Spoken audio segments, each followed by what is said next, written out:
Welcome you and your family on our gardening channel Ayodhya gardening. दोस्तों, आज हम लोग जिस पौधे के बारे में बात करने वाले हैं वो बहुत ही आकर्षक, बहुत ही मनमोहक और हमारे घर को की सुंदरता में चार चांद लगाने वाला पौधा है। दोस्तों, वो पौधा कोई और नहीं, बस हमारे बगल में खड़े ये महानुभाव हैं जिन्होंने बहुत सारे घरों को अपनी हरियाली से, अपने डिजाइन से, पैटर्न से आकर्षित किया है। दोस्तों, ठीक है, तो आज हम इस पौधे के केयर के बारे में समझेंगे। इसको हम कैसे प्लांट करते हैं इसको समझेंगे, कैसे फर्टिलाइज करते हैं, कैसे वाटरिंग करते हैं, कैसे इसको हम टेम्परेचर देते हैं, मेंटेन करते हैं, इसकी पोजीशनिंग करते हैं कि अच्छे से ये इसको फेवरेबल एनवायरनमेंट मिलता रहे। तो दोस्तों, बहुत ज़्यादा समय न खर्च करते हुए आगे बढ़ते हैं इस पौधे के बारे में समझने के लिए, जो कि हमारी घर के ब्यूटी को बढ़ाता है और ये हमारा इंडोर प्लांट में भी आता है। दोस्तों, इंडोर प्लांट में भी आता है। तो जिन लोगों के पास जगह की कमी है, ये पौधा उन लोगों के लिए अच्छा हो सकता है, सब्जेक्ट टू वहां पर पोजीशन कर पाए जहां पर ब्राइट लाइट इसको पड़ती हो, ब्राइट लाइट मिलती हो खिड़की के आसपास। ठीक है, इसको डायरेक्ट सनलाइट की जरूरत नहीं होती है। दोस्तों, तो ये आउटडोर प्लांट में कोई कंपलसरी नहीं है इसको हम रखें। ठीक है, तो आइए दोस्तों समझते हैं इस बारे में, इसके पौधे के कैसे हम प्लांट करते हैं। दोस्तों, पहली बात तो ये बता दूं कि इस प्लांट को कटिंग से या बीज के माध्यम से उगाने की कोशिश ना करें। ये पौधा बहुत ही स्लो ग्रोइंग पौधा है, हमारा क्रिसमस ट्री।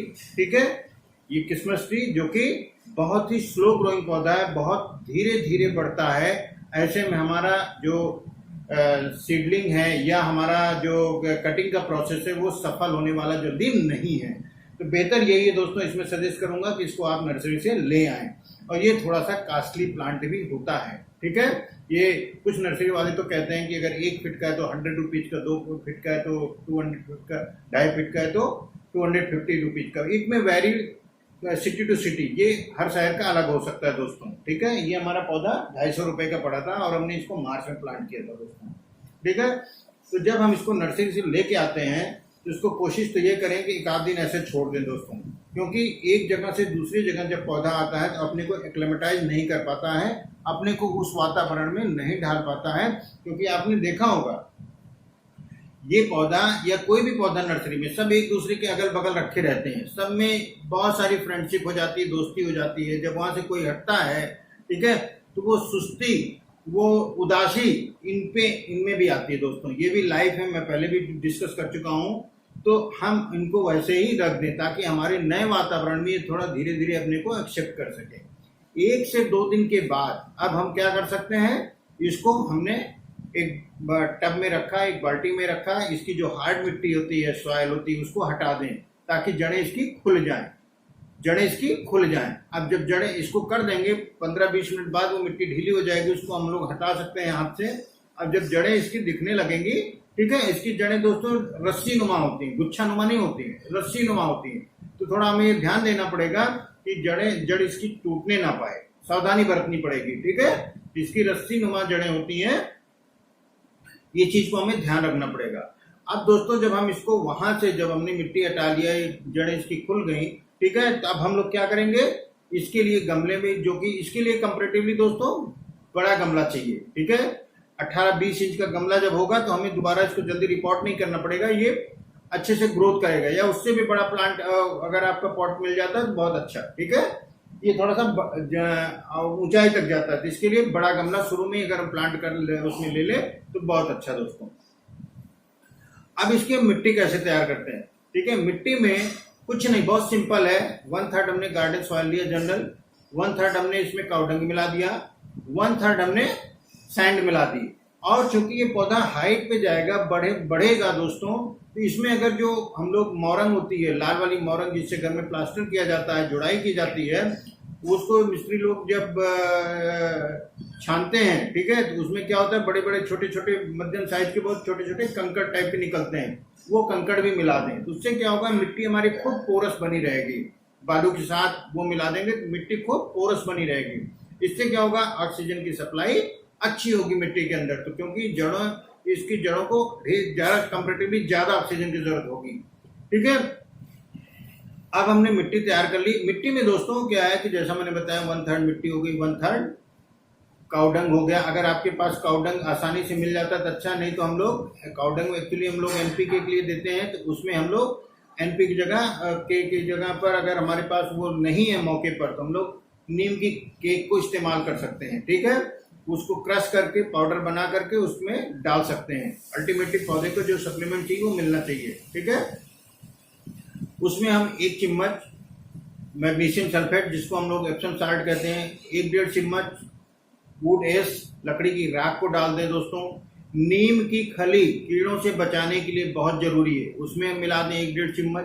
तो हमारी जो फंगीसाइड, उसमें फंगीसाइड पाउडर मिला दें। फंगीसाइड दोस्तों ये है, ठीक है, ये हमने मार्केट से लिया है, 20 ग्राम का 25 रुपए का है दोस्तों। ठीक है, तो ये बहुत साफ इसका नाम लिखा है।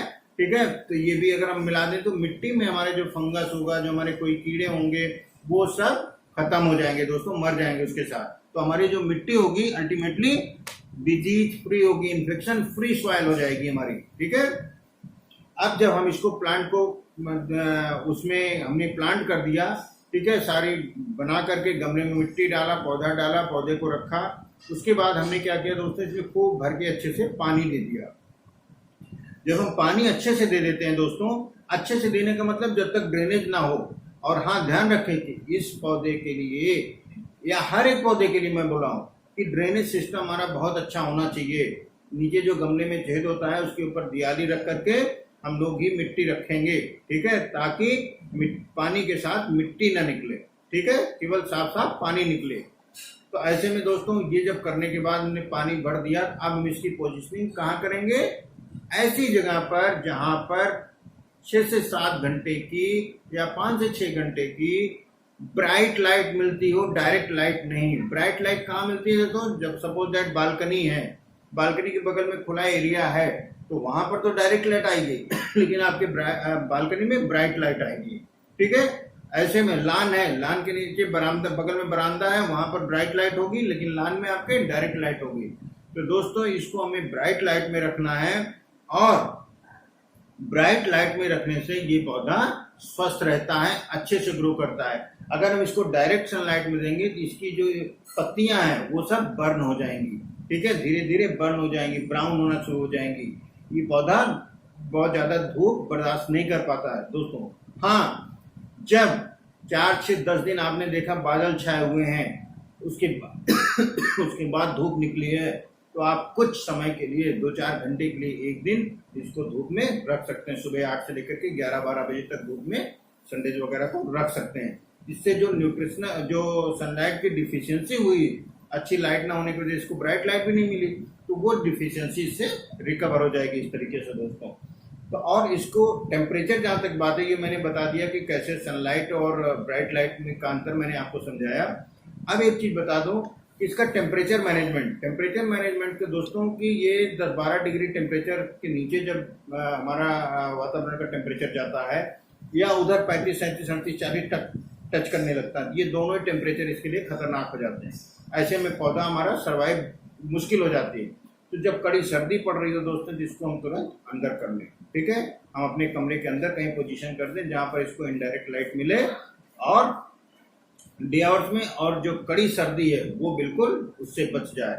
इसी तरह जब गर्मियों में, तो गर्मियों में अगर हम देखें कि बहुत ज़्यादा अगर इसको टेम्परेचर बढ़ रहा है तो हम इसको अंदर कर लें। कंपैरेटिवली हमारे घर के अंदर का टेम्परेचर कम होता है बाहर की तुलना में, तो ऐसे में ये पौधे को एक फेवरेबल एनवायरनमेंट मिल जाएगा दोस्तों। तो मिट्टी की बात करी दोस्तों, इसकी हमने टेम्परेचर मैनेजमेंट की बात करी। अब हम इसके दोस्तों फर्टिलाइजर की बात करेंगे। दोस्तों फर्टिलाइजर में क्या है, फर्टिलाइजर इसको साल में 2 बार देना है। ठीक है, और मैं फर्टिलाइजर देने का जो तरीका बता रहा हूं दोस्तों, वो बहुत ही यूनिक है और बहुत ही बेनिफिशियल है। आपके पौधे को मल्टीपल वे में फायदा करने वाला है। कैसे, अमूमन हमारी जो मिट्टी है पौधों में, जब हमने 4-6 महीने के लिए पौधे कर दिए, नियम क्या है कि हम उसको कम से कम 10-15 दिन पे एक बार गुड़ाई करते रहें, ताकि हमारी जड़ों को ऑक्सीजन मिलती रहे। ठीक है, जड़ें हमारी ऑक्सीजनेट होती रहे जितना भी संभव है। इसीलिए हम लोग मिट्टी को खूब पोरस भी बनाते हैं ताकि मिट्टी कड़ी ना हो, अदरवाइज हवा नहीं जा पाएगी उसमें। तो सैंड वगैरह जो मिला करके हम लोग इसको पोरस बनाते हैं। तब क्या है, एक तरीका है वो, तो उससे हमारे फ्लो सप्लाई ऑफ ऑक्सीजन का मीडियम है वो। लेकिन जब हम दोस्तों बेहतरीन तरीका ये है कि हम कम से कम 5 से 6 इंच की मिट्टी को ढीली कर ले पहले, ठीक है, किसी नुकीले उससे, किसी चौड़े धार से नहीं, क्योंकि जड़ें कट सकती हैं, किसी नुकीले हाथ से। वैसे भी इसकी जितना मैंने बताया, अगर आप बनाएंगे तो मिट्टी हमेशा ढीली ही रहेगी, ठीक है। उसको करने के बाद हम लोग क्या करें, मिट्टी को 5-6 इंच मिट्टी बाहर कर लें, ठीक है। उस मिट्टी को हम धूप में फैला दें। ऐसे क्या होगा, हमारी मिट्टी बिल्कुल खूब बढ़िया से रिचार्ज हो जाएगी। एक दिन के लिए कम से कम, अगर एक दिन के लिए तो जरूर करें। 24 घंटे के लिए, 24 घंटे में क्या है, धूप तो 7 या 8 घंटे की मिलेगी, ठीक है। वो 7-8 घंटे में मिट्टी हमारी बढ़िया से रिचार्ज हो जाएगी। उसके बाद हम लोग क्या करें, हमने काउडंग है, उसमें एप्सम साल्ट है, उसमें राख है, ठीक है, उसमें नीम की खली है। इन सबको फिर से मिला करके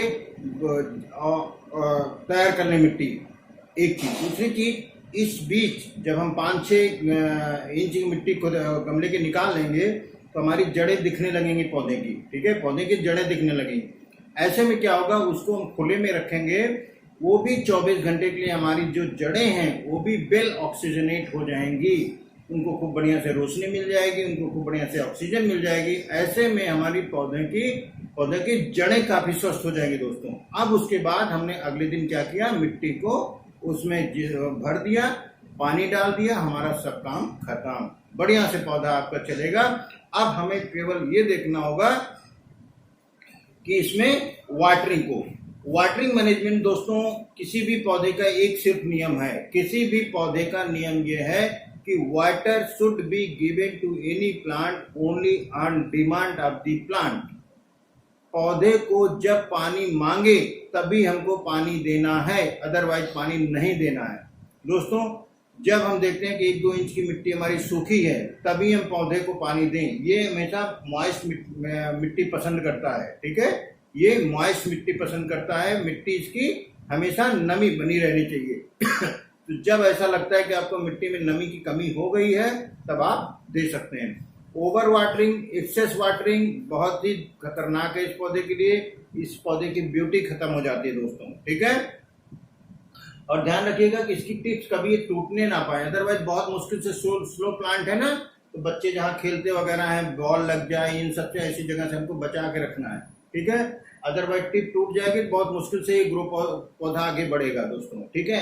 हालांकि आप देखें यहाँ पे मैं दिखा रहा हूँ, ये पौधा बॉल से ही टूटा था, यहाँ पत्ती, और फिर से निकल रहा है, लेकिन इतनी पत्ती आने में 2 से 3 महीने लग गए हैं दोस्तों। अब आप समझ सकते हैं, ठीक है, कि कितना स्लो ग्रोथ होता है। इस पौधे को हमें बच्चों के हाथ से बॉल वगैरह या जिससे भी हानि हो, नुकसान पहुंच सकता है, उसे बचा के रखना है।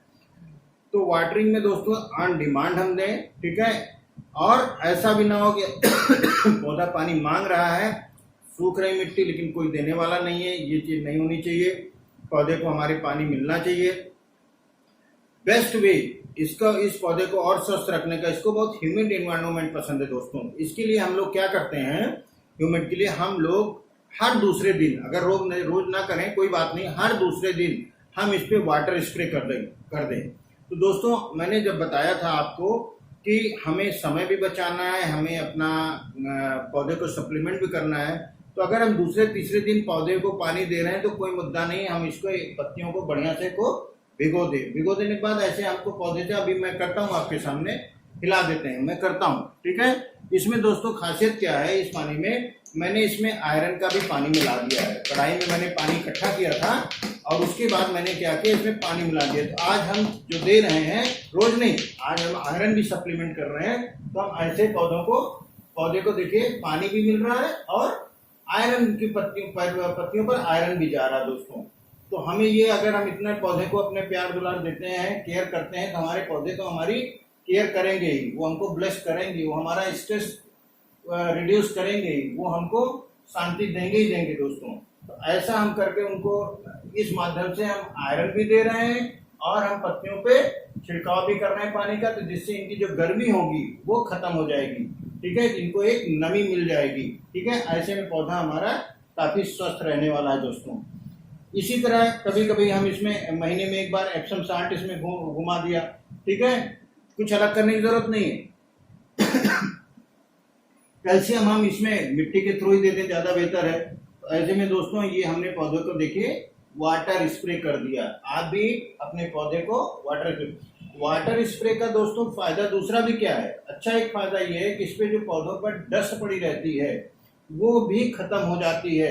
उसके क्योंकि डस्ट पड़ते ही पौधों में जो ऑक्सीजन बाहर से लेने की क्षमता होती है वो कम हो जाती है, नहीं जा पाएगी। दूसरे कीट पतंगे उसको डस्ट जब खाने लगते हैं तो वो भी पौधा हमारा को नुकसान पहुंचा देते हैं। अगर हम रेगुलर बेसिस पे, खासकर इस प्लांट पे रेगुलर, वैसे तो हमें हफ्ते में एक दिन पे हर प्लांट पे कर देना चाहिए, खासकर इस प्लांट पे अगर हम रेगुलर बेसिस पे कर रहे हैं दूसरे तीसरे दिन, तो पौधे को बहुत ही अच्छा एक वातावरण मिलने वाला है, ह्यूमिड भी रहेगा। और इसको दोस्तों पानी देने के बाद हम लोग ऐसे हिला दें, इसका जो पानी है वो झड़ जाना चाहिए, इस पे स्टे नहीं करना चाहिए।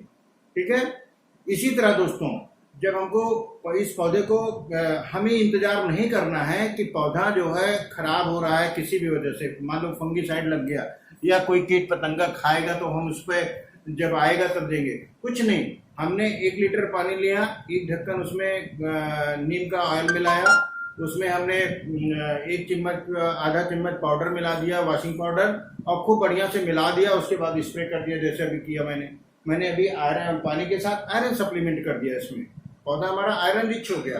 ठीक है, तो ऐसे में दोस्तों हम लोग पौधों को एक ही तरीके से कई चीज दे सकते हैं दोस्तों।